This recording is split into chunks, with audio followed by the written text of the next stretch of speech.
Guys, I'm going to take a number of these episodes to kind of go through some of the key questions that we get asked on a week to week basis.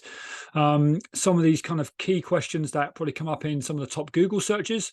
And I think it's just important to get straight, honest answers to to the same questions that get asked over and over again, because there's a reason why they keep getting asked, because the answers aren't being given. So today's one is how to incorporate strength training into your running program. Now, guys, you have aspirations to be the best runner you can be, no matter what level you want to play at, whether it's 5K distance or 100K distance. You want to be as good as you can be. You want to go as fast as you can go, and you potentially, if you wanted to, you want to go as long as you'd like to go across any terrain, whenever you feel like it. And we have the luxury of working with men and women of all ages that will have those exact desires. And obviously, they put a label on it by saying it's UTMB or it's a spine race or it's there's a label to it. But essentially, guys, to run, you have to have a certain level of health. Okay, you need to have a certain level of athleticism that will allow you to run, and especially if you want to run pain-free. Okay, a lot of people come into running at different times in their life. Some people come into running when they are late 30s, 40s, and they've never done any training, any sort of sport growing up. Others have done sport and trained their entire life, and running was just like an easy kind of outlay for their energy when life got busy and they couldn't play the sports they wanted to play anymore, the football they used to play, the ballet they used to do, or there's so many different variations of these stories. But running is a very easy form of exercise. However, people have taken that to heart, and they are literally just thinking that they can just walk out the front door and do 10K for fun every day for weeks on end, months on end. And that is then compounded by the fact that people then can just buy a program online that allows them to a half marathon program, a marathon program. They can get a coach that's more of an athlete who's just going to give you more running to do. And no one is focusing on whether you are strong enough and have the sustainable kind of levels of strength and conditioning that's going to carry you across that desired distance, or get you to that event. And so this is obviously why, when it comes to strength training, it is absolutely a non-negotiable for the modern day man or woman to be including in their lifestyle. But the biggest roadblock for most people is that they literally can't visualize what that strength training looks like, because obviously strength and conditioning is an umbrella term that people just love to put anything and everything underneath it, and unfortunately it does incorporate everything and anything when it comes to training. But also, when you are looking at four sessions of running, 5 sessions of running, 6 sessions of running plus a week, plus you're working, plus you're a busy partner, husband, wife, and you've got other social events, it's very hard to see the wood for the trees in terms of how, when you meant to, how can you fit those strength and conditioning sessions into your week? I'm here to tell you guys that it's very easy. It's very easy because you make it a non-negotiable. You make it actually one of the most important thing. And those people that make their strength and conditioning the most important thing to their running performance are the ones that have struggled, who have suffered, who have not been able to achieve the goals they wanted to. They're the ones that have been injured in the past. They're the ones that have potentially have been left confused and dazed as to why they're not improving their performance, because they've only been running up until that point. They've only been kind of relying on their past athleticism.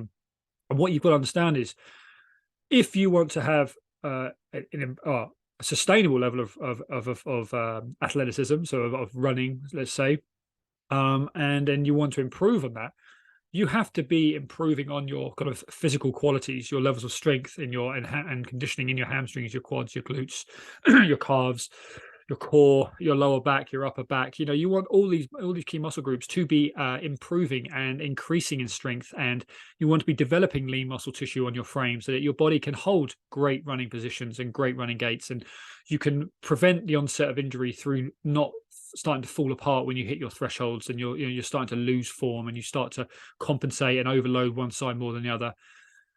These are the absolute reasons why you've got to be incorporating strength and conditioning into your week. So when I want to flip this question on your head and say, actually, strength and conditioning is the non-negotiable. So when you look at your week and you look at your running program, you are building a running program around your strength training. Why? Because that's the thing that's probably going to keep you running. It's going to keep you doing what you actually love doing. All of our guys that work with us at Strength Endurance, they know that. They literally, it's a non-negotiable in their week. It's literally sits alongside that they have to fuel adequately, and they need to sleep adequately, and then they need to monitor their overall kind of progression alongside all those. But there's non-negotiables, but it's not just something that you can just drop in and drop out. It's something that has to be sits alongside it. And so when you start thinking like this, guys, you suddenly start going, okay, well, I need to strength train, so I'm going to make those a priority. So I'm going to get that in on a Monday and a Friday. Then I'm then going to get my interval-based sessions on the Tuesday and the Thursday, and I'm going to leave the weekends for my long runs and my adventures. And then midweek, I'm probably going to have a rest day. Boom, there it is, guys. Like you've just laid it out. If you wanted to add in another run, it's doable, right? There's a midweek slot. You know, the Monday and the Friday, we've left those open as just strength and conditioning days. So there's another day where you could easily clip on another run there. But the point I'm trying to stress here, guys, is that you're trying to squeeze the non-negotiables into a running program. That is the wrong way around. You are trying to add volume and intensity to a body that will never be able to meet the demands of it. And so, like, it's the same with nutrition. You're trying to squeeze nutrition in. It's like, well, no, nutrition on your day-to-day basis is the absolute pinnacle. Like, if you want more out of your body in your training sessions, if you love to run and you want to run greater distances, same thing. You've got to be incorporating that nutrition and that recovery in there as well. And they are the non-negotiables within your week. So, going a little bit more in depth into how to incorporate it, you are looking to include 2 to 3 clear S&C sessions. These are 30 to 60 minutes of focused, a detailed S&C program, where you are going to be looking at, well, we will work through an assessment, and you would have identified the key areas of weakness, probably your posterior chain, probably single leg strength, probably below the knee. You probably need to be working on all those areas at least 2 to 3 times a week. You need to be making sure you're developing your hamstrings, glutes, etc. alongside that, and those baseline plyometrics. I would be suggesting that you get them in just through experience on, again, to bookend your week, the Monday and the Friday. Generally, because that, in terms of like working with club runners, people that work throughout the week, the weekends, again, are always left open for the longer efforts because you've got more time available. Tuesdays and Thursdays are often the club sessions, club nights. And then you want to leave midweek for at least some very minimal work, just to allow your body that time, or a rest day, just to allow it to recovery. So you're looking at your S&C sessions hitting on them potentially on the Monday, the Friday, potentially something else on the Wednesday. And because you're giving yourself at least that 48-hour window, 24 to 48-hour window to recover from those S&C sessions. So that's going to be the best, kind of the optimal times. But this could easily be Tuesday, Thursday, Saturday, and you're still following that kind of 24, 48-hour kind of gap formula. But guys, you've got to be making that non-negotiable, and you've got to have some real clarity on what your strength training looks like. You know, making sure that you're dialing in on your individual key areas of weakness, the things that are underlying, that are going to rear their ugly head when you start to add more volume and intensity in your running. The conversation increases, or it becomes a little bit more complex when we are looking to get even more out of you. So, you know, your baseline would be those 2 to 3 S&C sessions of 30 to 60 minutes, and they could be done from home or done from the gym. And again, following that kind of window, but when you're leaving a day on, day off, you can strength train and run on the same days. That's fine. You just don't want to be trying to peak both sessions. You don't want you don't want to be lifting maximally or trying to lift maximally on the same day that you're trying to then work on your speed up at the track, or you're working on your intervals. You want to give yourself you want to manage the neurological load of your training sessions across the week. Again, why it's important just to have a quality conversation with a coach about this, with a strength coach, not just a running coach, because they won't have a clue about the neurological load that's being placed upon you when you're doing a back squat alongside an interval-based run session. All right. There is a line which is always being crossed by, we don't prescribe high-end running programming, because there is a line to that. And we've got to understand that there's a lane that you want to stay in when it comes to the prescription of exercise, prescription of training.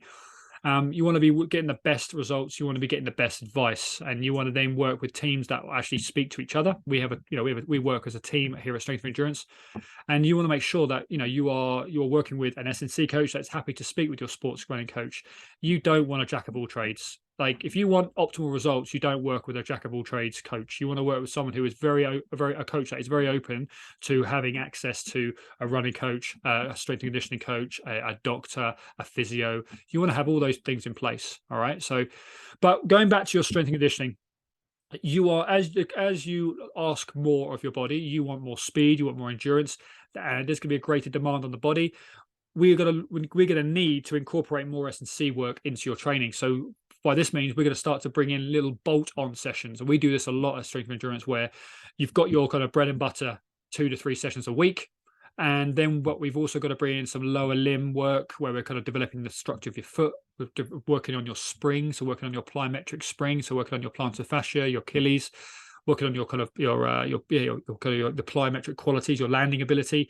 These are just little drills that we bring into your pre warm up, your recovery strategies, your protocols. So your S&C is going to be littered. Your strength training, your strength and conditioning work is going to be is there to enhance every aspect of you as an athlete. All right. So to only define it as strength training, you will only perceive it as a bunch of split squats and some pull-ups and some push-ups or whatever you're doing, some core work. Your strength and conditioning is there designed to enhance every aspect. So how you incorporate it into your running week, you're going to, as I said, 2 to 3 S&C sessions. So you'll be doing that kind of gym-based formula, working on your squat, your deadlifts, your pull-ups, your single leg work, your core work. But then, as I said, throughout the week, you're then going to be using your S&C knowledge and programming to positively affect the other aspects of your running ability. So making sure that your running warm-ups are of the highest standard, making sure that your cool down strategies are of the highest standard. And this will be bringing in mobility drills, bringing in new dynamic warm-up routines and stretches and things. But to enhance your overall athleticism, where are you fundamentally flawed? This is where you're going to be bringing these little drills in. And so we're just sprinkling little bits of strength and conditioning work throughout the week, because the ultimate thing you want is to enhance your overall level of athleticism. You want to, as a running athlete, you want to move through the gears. When you look at the best of the best, they are phenomenal running athletes. They are pound for pound. They have a great strength to weight ratio. They're well balanced. They don't have any obvious weaknesses. They don't have any obvious flaws. And they've probably been dialing in on those for the best part of 20 years, probably, to get to that point. And they've probably been, they've coming at it they've probably got a team around them that's helped them with their S&C and their periodization, and they're holding them back, making them non-negotiable, make sure they're getting their recovery in and they're getting enough rest time throughout the week. But in terms of their athletic development, they will have built a body that is going to be able to withstand the work that they want it to do, and that's going to come from a strong background, a strong baseline. And I bet you anything, at the top level, every single one of them will be doing some form of S&C work 2 to 3 times a week, and their running warm-ups and their cool-down strategies will be of the highest level. They'll be preparing their body, and they will all be off the back of great S&C strategy. So, guys, I want to keep this short today. I want to keep it sweet.